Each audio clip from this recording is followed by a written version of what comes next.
Welcome, ladies and gentlemen, to Shifting Gears. I am your host, Clutch, and tonight's episode is going to be a preview of the MLG Summer Championship going down this weekend in Raleigh, North Carolina.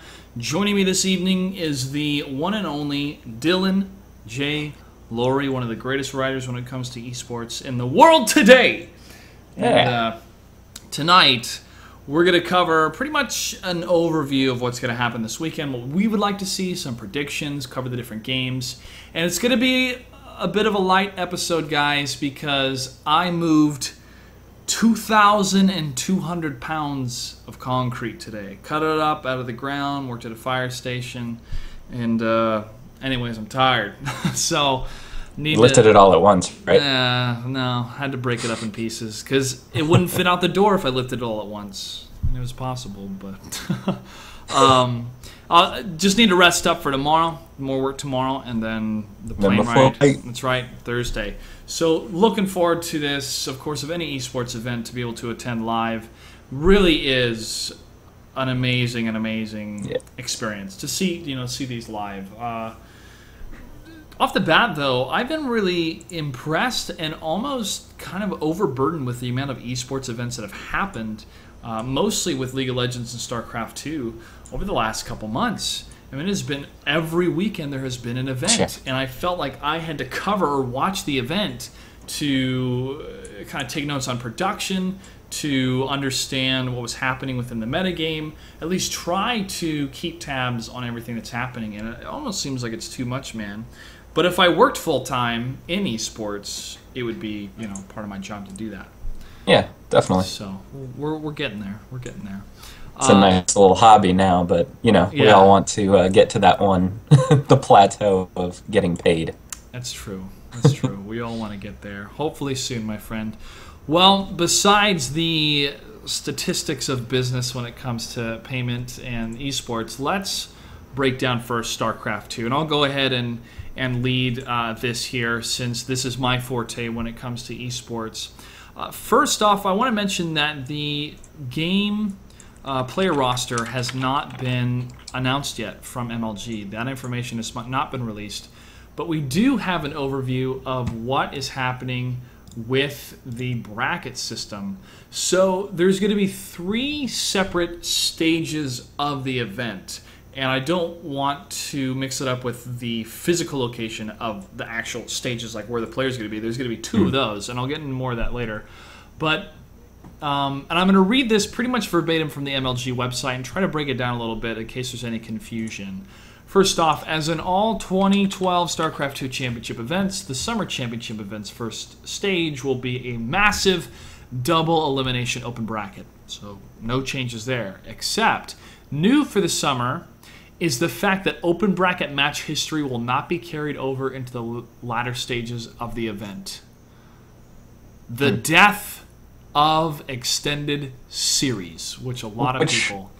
Reddit just goes so happy. They're so happy now. Yeah. Everybody's happy. They are. This was a format that belonged in Halo, it worked in Halo, and they transferred it over to other games with StarCraft 2. And people weren't on the train. They weren't on the bandwagon. I could see both arguments, and I could agree on points of both arguments. So, it wasn't up to me to make this happen.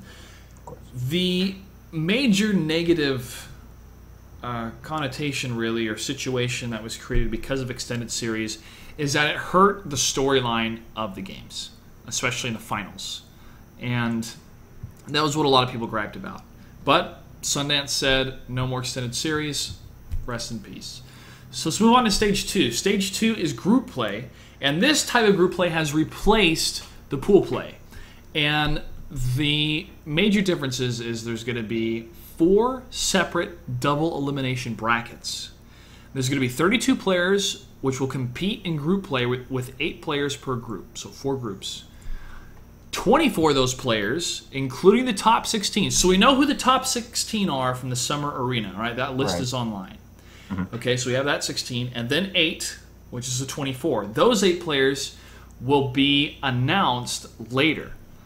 And they will start in group play. This is the mystery of who these 8 players are going to be. They will eventually be joined by the last 8 Open Winners bracket players. Okay, so there's 4 separate double elimination brackets. You have 8 players and another 8 players, 2 separate brackets. They're the top 16 for the Summer Arena. Then you have the 8 mystery players, and then you have the 8 players coming from the Winners Open bracket. All right, so 4 brackets going on at once. It's going to be nuts trying to keep tabs on what's going on, who to interview, who to put on stage.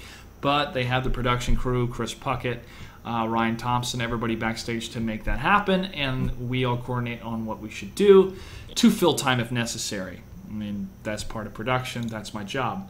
So like pool play, group play placement will determine players' starting position in the championship bracket. And like the open bracket, group play match history will not be carried over into the 3rd stage of the event. So in group play, in stage 2, no extended series.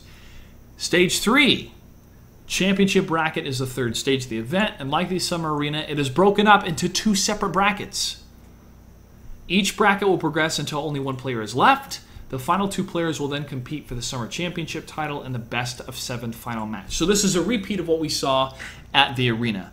Right. 2 separate brackets. The 2 finalists go head-to-head. So there is no match history between the 2. So there is no, once again, there is no extended series. You can It's a more traditional style. I mean, you see this in sports all the time. So. Yeah, you can launch your fireworks then and there, ladies and gentlemen. No more extended series, period, in any moment and any time for the StarCraft 2 event that happens in Raleigh at the Summer Championship.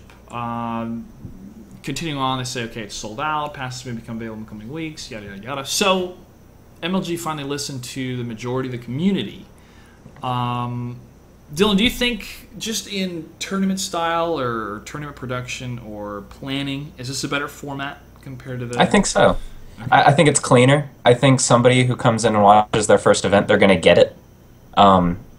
It's going to be a whole new event for everybody just because it is something that we're going to have to get used to with no extended series, with 2 brackets. But I think in the end, it's just going to make everything smoother. There's one clear-cut winner. Nobody can argue that. And that's just what we need. It's just concise. It almost kind of subsidizes or puts into quadrants, if you will, of what's going on between these players compared to this huge list. And then it starts to get smaller and smaller and smaller. You know, I think the more condensed brackets, having more brackets but less players per bracket, allows some more easier storytelling, or it's kind of easier to follow of, like in winners group this or in group D in this round, you know, and so I look forward to seeing what happens. I mean, I was there when they did the different brackets for the arena, but with the arena with only 32 players, you know, it's a lot easier to follow. With however many players are coming to this, breaking down these stages and trying to follow what's happening, we'll see what happens. That's, you know, I look forward to following I think it'll work, players. Yeah, I think it'll work as well. Yeah. I'm thinking, you know, placing Stefano in my mind, and I try to juggle different players and who they've went up against and kind of following their story throughout the event. And I wonder if it's going to be easier for me to kind of follow their story, so when I introduce them on the stage or whatnot, I can say, you know, you went up against this player and this player and this player, and you did well. And so I'm just trying to give people a picture of what's going through my mind backstage and juggling all this different information. But we do know from the MLG website, Marine King, Stefano, Tasia, and Huck will be there because they give little intros for them. And that's all happening on the red stream. Now, the blue stream is the North American Finals of the World Championship Series, and we already know who's going to be there. And I'm going to have to juggle both stages, so this is going to be fun. But I feel this is a better approach to WCS compared to what happened in Anaheim, where a lot of it was happening in the player pit, and there was some scheduling conflicts and some overlap, and players were getting tired, and they had to keep playing matches. So I think the production staff, the tournament staff, learned how to better do this, and they're implementing it. So from the United States, we have Vibe, Daisuke, Insert Idra, Ranged Mystic, Illusion, Hello Kitty, Suppy, Perfect, Hawk, Noni, the Diogenes, Fitzy here, State, and Gosu User. So 13 players. From Canada, we have 11 players. Scarlet, Ostoji, Doro, TT1, Druby, DDE, Stalife, Tubby the Fat, Huck, and Magic. And then Mexico has Major, Marker, Jim Rising, Zappo, Dark, and Cloud. Now, having attended the United States Finals at Anaheim and also the Canada National Finals at NASL, I feel that Scarlet is going to take this. Okay. Idra will get second, and Major will get third. Those are my predictions for WCS. Don't know yet. Scarlet looked very, very strong. Astoji looked strong as well. He could be the dark horse. Even though he did get second in the Canada Nationals, I feel that he could produce very well. I hope so. I hope he does. I've been wanting him to win a little bit. Yeah. Well, then Huck. Huck's in there too, and he's been having some trouble winning some things recently. And I'm not going to say he's in a slump yet, because if he's in that state in the rest of the year, then I'll say he's in a slump. But right. There's travel and all these other things that happen. It's an ebb and flow with all these players. Now, Major, Mexico doesn't have as many recognizable players. The scene is not as big compared to the United States or Canada, but Major's a good player. He's attended MLGs in the past, and I feel is more comfortable in those sort of large tournament formats. But we shall see. It's going to be a lot of StarCraft 2 action. 2 stages. It's a lot. And I feel that it might divide the crowd a little bit, which could harm the hype. But early on, I think it would. Early on, I think people will be overwhelmed. But I think as they get more accustomed to the venue and what they see, I think it'll hype up around Friday night, late Friday. Well, it's WCS all evening Friday, and it's group winners round 1. So the group matches on the red stream all evening Friday. Red stream, it goes into open winners bracket round 5, and then round 6, and then into winners bracket, and then winners bracket finals for the groups, and then losers finals, and then group finals, and then goes into the championship losers round in the evening of Saturday, that continues that on Sunday, and then goes into the championship winners round, and then the finals on 5 p.m. Friday. Yeah. WCS will wrap up Saturday evening at 9 o'clock, or 8 o'clock is when the WCS final is scheduled. So for the last 2 matches on the blue stream on Saturday and all day Sunday, it'll be simulcast, I believe. Well, yeah, it'll either be simulcast or it'll be from the same groups or rounds. So, so the crowd will definitely meet all together Saturday. I almost feel like they should stop the red stream just to show off the WCS final for both the streams. But hey, that's their decision. Anyways, guys, that's the schedule that I'm reading off of on the MLG website. Who I think's going to take it for the whole event? Stefano. I think a foreigner's going to win it. All right. I mean, it's not you're not going off the wall foreigner. No. I mean, but it is a foreigner nonetheless. Yeah. Well, I know I talked a lot on that, man. I just had a lot of information to present. You're fine. People need to know. Exactly. Did you have anything to add? Even the kind of the vibe of StarCraft 2 being the central focus game at these events?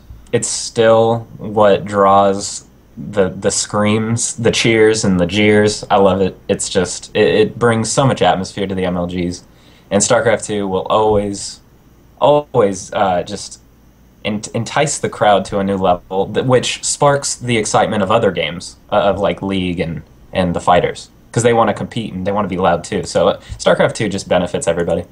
Yeah. DinoTramp322, I see your question in chat asking, explain at some point what happens to 6th place in the groups. Well, in pool play, they used it in advance.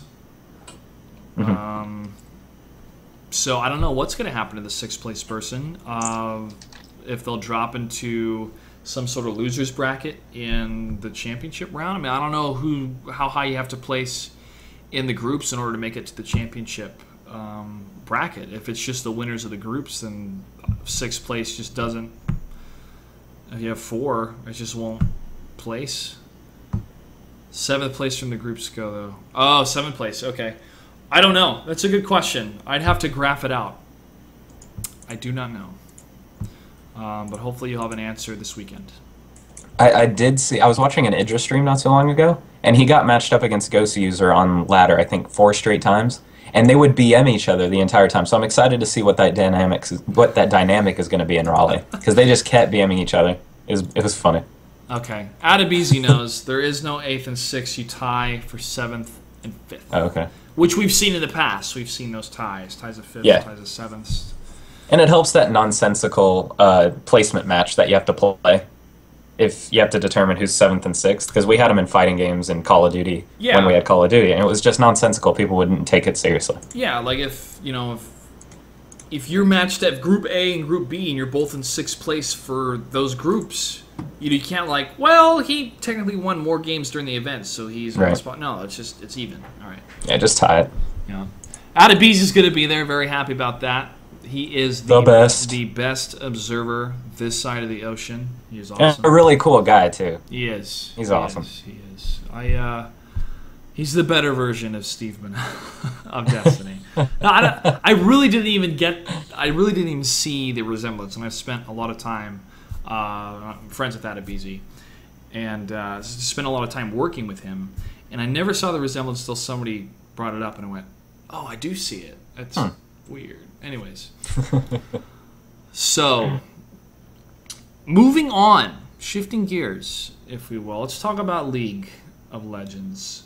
League. The game that makes everybody mad. Team Marn is going to be there, which is cool.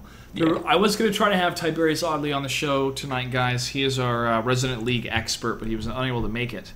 I'm just going to list off the teams here. Team Dignitas, Curse, MTWNA, Orbit Gaming, TSM Evo, Legion, Meat Playground, CLG Black, Bacon, Lovers are Crazy Cool, Unrestricted Esports, 4Not Dynamic, and Marn.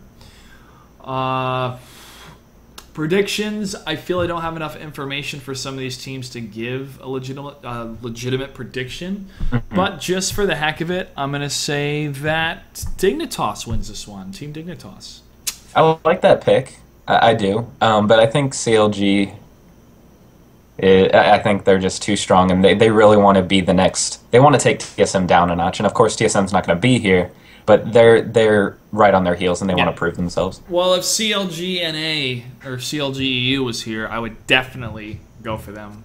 But we shall see. It's just black, right? Yes, it's just CLG Black. Yeah. I mean, it is CLG Black. I don't mean just, but yeah. League was a very powerful presence at Anaheim. You cannot deny that whatsoever. Some say they were louder than StarCraft 2 at certain points.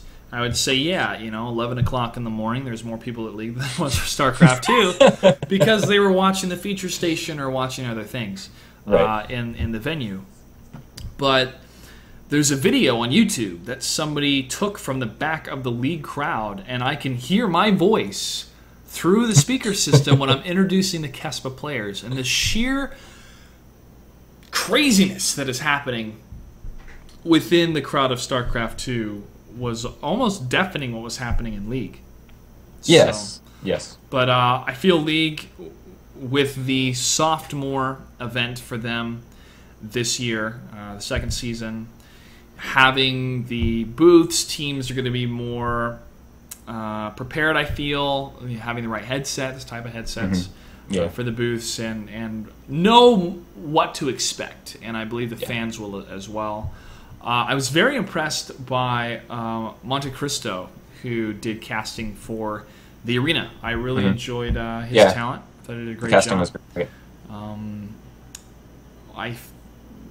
Dan needs to work a little bit on using the TV, which is okay because it's a little bit tricky to use and I felt that I knew what he wanted to say. Kind of like I could see it in his mind. He knew what he was talking about. But he just was having trouble trying to articulate what he wanted to tell everybody that was important, it was legitimate analysis of the game, and to use the TV at the same time.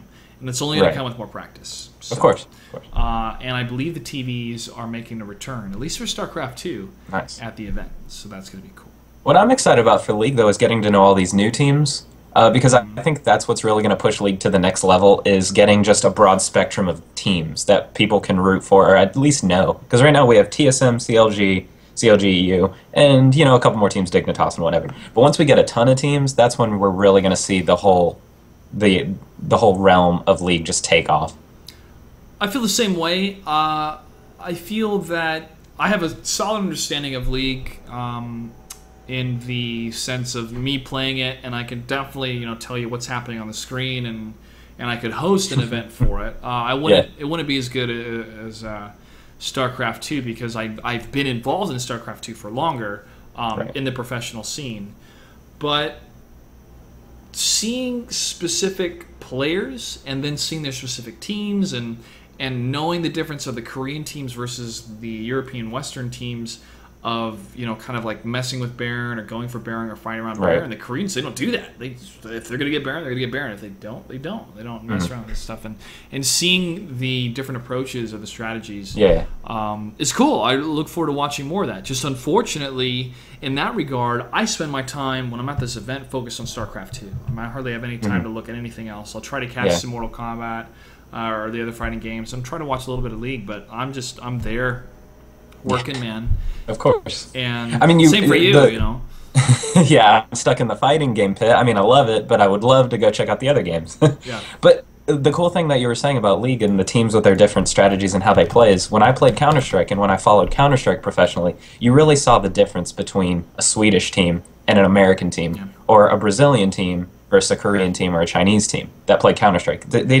You play completely differently because of, I don't know how you are in your culture, or just how you act between each other or between, in a competitive environment. But it's really interesting to see how a team dynamic is different from country to country, and it's just exciting.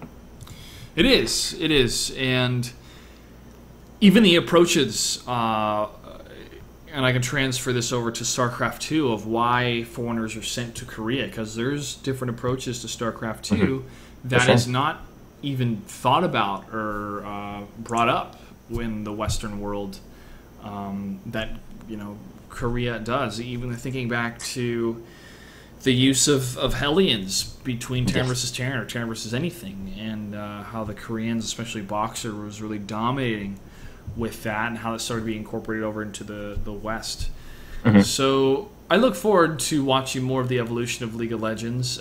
It is the most popular game in the world right now, and Riot is super behind it. Their spectator mode is fantastic. Fantastic. And I look forward to seeing what more develops. And they've told us that there's going to be more prize money for the season 3 compared to any other esport. So pretty big. But that's all right. I'll try to catch the highlights after it. Congratulate the team if I see them. There's going to be a lot of StarCraft 2 stuff going on. And there is a Season 2 that's ending. That's why TSM's not going to be at this event, because Season 2 is regionals. Yeah, which is important. Let's move into the fighting games. First off, Mortal Kombat. Now, this is your forte, so this is it. I'll let you spearhead this. Let's go ahead and roll into this now. Okay. Mortal Kombat. Well, first of all, let's talk about the lack of King of Fighters. Yeah, I was going to bring that up in a sec, the super hard non-softball questions. But let's talk about that, Dylan, because I was very disappointed to hear that. Yeah. And reading Sundance's tweets in the past with EVO happening and how everyone was so hyped for King of Fighters at EVO, and it was a wonderful finals. I was on the edge of my seat watching that. Yeah. And the lack of King of Fighters being at the arena and at this event, to me, I wasn't as surprised if I had not seen the tweet that Sundance made in reply to Slasher of, maybe hyped at EVO, but they don't watch it for MLG. Right. There's no viewing numbers for it. So do you think that's the reason why they axed it? It has to be. I mean, for the people that were there to see King of Fighters, the hype was there, but it was only like 20 of us. So, I mean, if you're this is a company, and if you're not bringing in money, it's is not needed at this event. I mean, Soul Calibur 5 and Mortal Kombat are holding down the fighting game community. I mean, it's really what's there. Yeah. Yeah, and they also had like the most competitors, correct? I mean, a lot of the competitors for Soul Calibur and Mortal Kombat doubled or even tripled in all of the 3 Oh, games. yeah. King of Fighters, I think, hit 24 competitors at its high point, and Soul Calibur will bring in 70, while Mortal Kombat will bring in over 100. So. One of the people in chat says dem Koreans are pretty good in King of Fighters. That's true, man. What was it? Yeah. Cafe. I forgot the team name that was at Evo, but did such a good job at King of Fighters. They really kind of swept through. The King of Fighters is so interesting because it's not only a fighting game, but you have to plan out your champion order, your fighter order, and it's just. It's a really interesting game. If you've ever you need to check it out if you haven't seen it yet. But it's a really classic fighter. Nothing too flashy about it. It's more skill based. It's just a true fighter. For people who are fighting games fans, you will like King of Fighters. Super combos too. I mean, the way that they can pull those off is not only intriguing of how do they do that, but the visual effect of it of whoa, that was great. Yeah. All right. Well, now let's move into Mortal Kombat. Tell me the players, the format, what's going to go down this weekend. Okay. Well, Mortal Kombat, as you know, we just had the arena not too long ago. I think it was on the 10th, so 10 days ago, which was won by Pig of the Hut, which is a great name. Yeah. But if you're into the fighting game community, he is a known name. But he didn't place. I don't think he even played in Anaheim or Columbus. I think this will be his first event, if I'm not mistaken. I think he might have been in Anaheim. But CD Jr. won Columbus, which was our first event, and Detroit Ballin won in Anaheim. But Detroit Ballin is missing off the list this time, so I don't know if he's going to be here to defend his title. But at least CD Jr. is going to be here. He placed 4th in Anaheim, but won Columbus, like I said.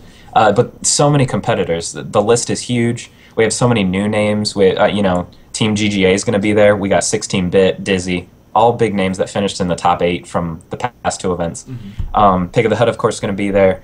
No Tyrant, for some reason. I didn't see him on the list from EG. We have Rio still going to be there. No DJT.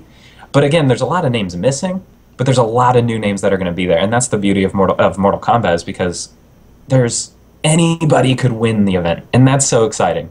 And it's... Mortal Kombat, if you've ever seen it at a professional level, it's really something to behold because the juggling, the Jax combos, the smoke combos, it's just unreal. But for my prediction, I'd say CD Jr. versus Perfect Legend. I'm not too sold on Pig of the Hut yet. He's going to have to, do the marathon of playing in a full tournament. But I like CD Jr. He's always getting better, and he really sets the bar for Mortal Kombat. Now, CD Jr. is not officially on the list, is what you said earlier? No, CD Jr. is on the list. He is, okay. Yes, so but Detroit Ballin is not. Detroit Ballin is not. Do you feel he's still going to be there, though? Yeah, I think he will. He's such a big name. He has to be there. Well, I worked with CD Jr. and Detroit Ballin at E3. We had them showcase a lot of matches between themselves playing Mortal Kombat, and they played with the community. It was a lot of fun. And I was just impressed on how well they knew all the different champions, and they would use, like, almost secretly, they just pull a champion out in a rematch and try Johnny Cage, or they both had really good Cabals. Cabal's so strong right now. The meta is Cabal, Cage, Smoke. Jax is really strong like always, but I think one of the fans used Melina, or maybe. Oh wow! And that was pretty cool to see. He was pretty good. Yeah. Melina's my favorite character just because I loved playing her in the demo, and I just got used to her. Did you beat me? Yeah, with Melina? I beat you with Melina. Yeah. I gotta play with my fight stick. I gotta get used to it. I need to say it. Who made it? MLG. So it's the MLG fight stick. Cool. Yeah. It's a really good one. Yeah.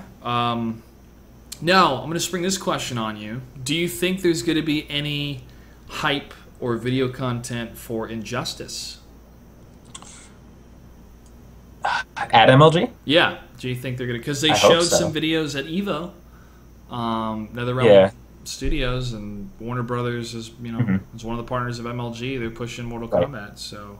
Right. I wonder if they're Well, going to I show off hope some there videos. is. I have no inside information. I'm sorry to disappoint you. Well, it's okay. I know I was going to throw you for a loop a bit with that question, but they showed a Yeah. lot more info at Gamescom.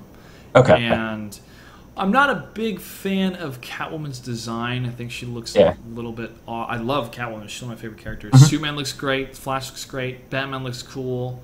I'm really looking forward to that fighter, and it's pretty nuts how like you have. I don't know what they're called yet, but they're almost like the Fury Gauge, whatever you want to call Right. it. And they unleash it, and Like Superman. Yeah. Superman punches his opponent, and they fly into the upper stratosphere, then into space, and he flies up into space, and then smashes And then him down. Yeah. That stuff's cool. It's a beautiful. I hope it's good. I really do, and I hope we get to see some at MLG for sure.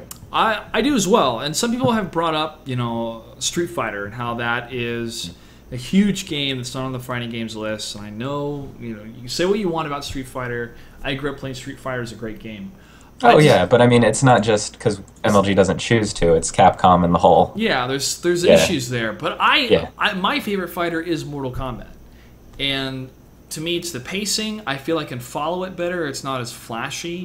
Okay. I mean, Marvel vs. Capcom's the flashiest. I mean, you press like 6 buttons and 4,000 colors burst onto the screen, and huge robots come down and stuff. And I'm not complaining, guys. I'm just giving you my flavor of what I like in a fighting game, and I'm grateful. I'm appreciative that MLG has on their pro circuit different types of fighting games. It was 3, now it's 2.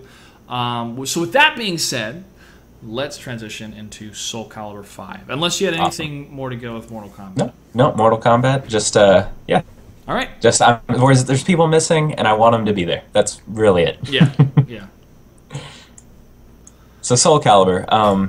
Kiev and Kayane, just a dynamic duo when it comes to Soul Calibur 5. Mm-hmm. Kiev, defending 2-time champion, won Columbus and Anaheim, going for the three-peat. He didn't win the arena, surprisingly. He came in 7th. But, Kiev is always strong, and he grinds Soul Calibur 5. I mean, he makes things that people will copy in 2 weeks. It's intense. But Kiev's there. We have. Lost Providence is still there. Lost Providence is always giving Kiev and Kayane and ATL and something unique. All of them run for their money. I like ATL this tournament though. He's at every event. He places in the top 4 or 5. I think maybe this could be his event.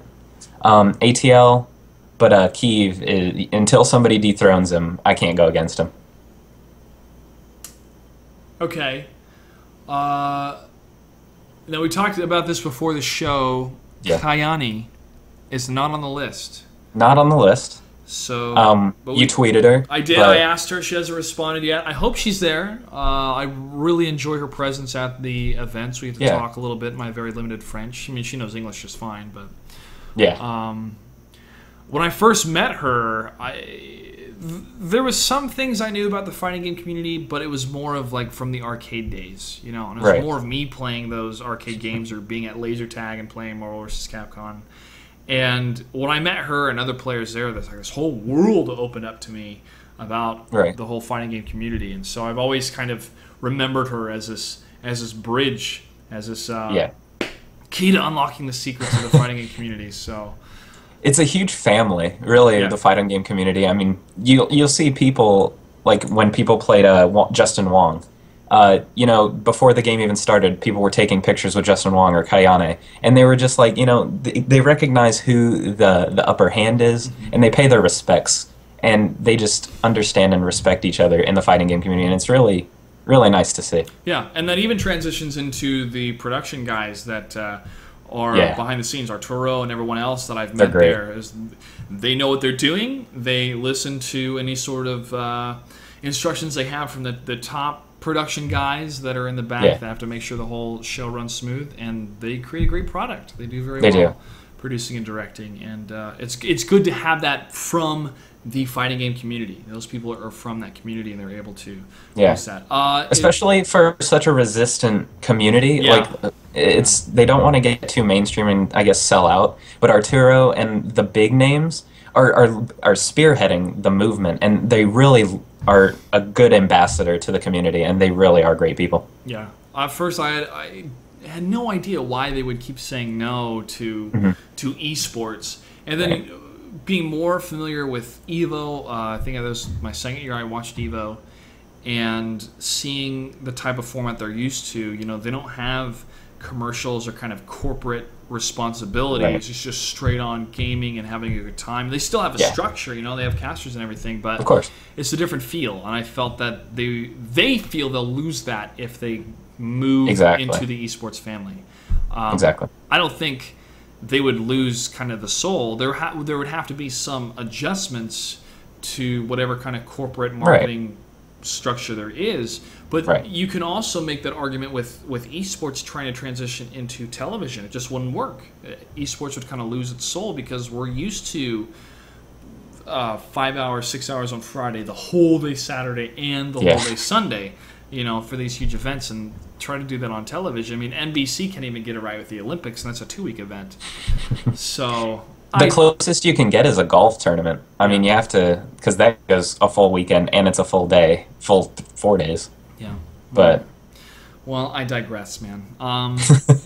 Anyways, it's another show, another topic. It's exactly. I'm so glad the fighters are still there. I was a little bit concerned just because of the numbers, and the numbers were small compared to StarCraft 2 and League of Legends, just because of the sheer amount of people that play it and play it at a competitive level that are more into or don't have an infrastructure outside of esports tournaments, where the fighting community already does. You know, they already have their infrastructure, and MLG is trying to include them in their circuit. So of course, we'll see what happens in the future. I hope it stays. And it's all a work in progress. Exactly. I mean, you see it with shooters. You see it, like, you know, some people shift in and out, and whatever works, works. Yeah. Well, speaking of shooters, Adam Apicella tweeted talking about Halo. Well, he said a shooter. It's going to be Halo 4. I mean, the Halo 4. I don't know if the game won't officially be out yet, but I'm sure they're going to have a couple teams there, or at least professional players. I'm sure T-Squared will be involved of having exhibition matches, and people can play there. So that's going to be there. Why can't it be Go? Why can't it be Go? Why can't it be a PC shooter, which we need? Yeah. You know, Tribes was a lot of fun to watch at NASL at their finals, but the type of shooter that Tribes is different than what Counter-Strike is, obviously. Different than Call of Duty, different than Halo. And some people said it's more of Quidditch than it is. I can see that. That's a good one. Because it's so fast. Yes. I feel Unreal that I feel that it can make it as an esports. Just going to depend kind of on the community and how well their spectator client works. Of course. There is no spectator client for Halo 4, which is a bummer. Yeah. There is a lot of esports being pushed from, at least information, from Treyarch Studios for Black Ops 2. So I invite everyone that's going to watch this event, either in person or live, to see any hints that are dropped for any new upcoming titles that are going to be released within that November-December time period. That they want to have a presence at MLG. They want to have a presence there to show, hey guys, for 2013, we want this on the pro circuit. And kind of imagine, wow, you know, we got StarCraft 2 here, we got League of Legends here, we got fighting games here, and then in 2013 it could be all of those plus another stage. Exactly. You know, it's crazy to think. Something about for everyone. It's quite possible. It's quite possible. Dino Tramp 322 says Shoot Mania. We'll see that there was talks that's going to be added to the IPL circuit. Also, Street Fighter might be added to the IPL circuit. I can't pronounce this gentleman's name. OGNDRAHCIR. He gave me the name of the team that won. Cafe ID. Yeah. Anyways, man, those are most of the thoughts I had on this event. I'm looking forward to it. I will be well rested and have the pipes ready to go. We need it. We need it. Bring them. It'll be there. And though I believe the player roster for StarCraft 2 will be released tomorrow. I know Lee Chen is going to be on Live on 3 tomorrow night. Okay. And I think he's going to talk about the 8 mysterious players, and hopefully the rest are going to be there. Anything else you wanted to cover before the last topic I want to bring up, and that's kind of the hype, and people think this one's kind of off the radar. Anything else you want to bring up regarding the fighters or any other games? Not really. I'm just excited for the event like always, and I'm always excited to be on the show, so thank you for having me. But yeah. Yeah, well, it's great to have you on, man. It's always a pleasure. The last topic I wanted to bring up was hype. And this was addressed on Inside the Game Tonight, DJ Wheat's show, one of his shows, great shows. And if you compare what happened to Anaheim, I mean, we had E3 that was happening, and then MLG Anaheim, the Spring Championship right after. So this kind of big hype train of gaming was pushing into Anaheim. And I was fortunate to be a part of both of them. It was fantastic, great weekend, great week, really. One I'll never forget. And so many tweets and the Kespa announcement and all this other information that was coming out was huge, right? And it really got everybody pumped. The Kespa thing was just gigantic. Yeah, it was huge. After that, how do you top that? Like, what do you do marketing-wise to pump your summer championship? Well, they had new formats. They got rid of extended series, but this one has been kind of on the down low. And I wonder if not having the huge amount of Twitter hype and website hype is going to affect the numbers in terms of hyping it 2-3 weeks ahead, or is there some sort of huge announcement that's going to happen tomorrow that's going to push the hype to all-time ultimate decibels, and that's going to carry into the weekend, right? It's not going to slow down to the actual event. It's just going to be like, oh my gosh, this is happening. I've got to tune in this weekend, man. I mean, in a digital age, you can announce the day before because all you have to do is get to your computer and watch on Friday. I mean, it could happen. Yeah, I mean, it's possible, but then you know, some people are like, well, I would have gone if I knew that. I would have bought a ticket and all these other things. So,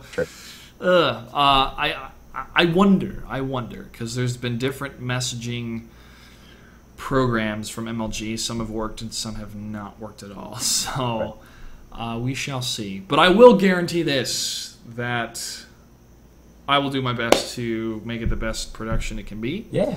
And Dylan will do the same. You never fail us. I try not to. I try not to. Well, don't start, because we need you. No, I need this. I need this to eat. Yeah. Anyways, Dylan, any final thoughts? I just wanted to throw the throwback out to Raleigh last year when the whole hurricane hit. Or was it a hurricane? It was like a tropical storm, and we had Shaq in there.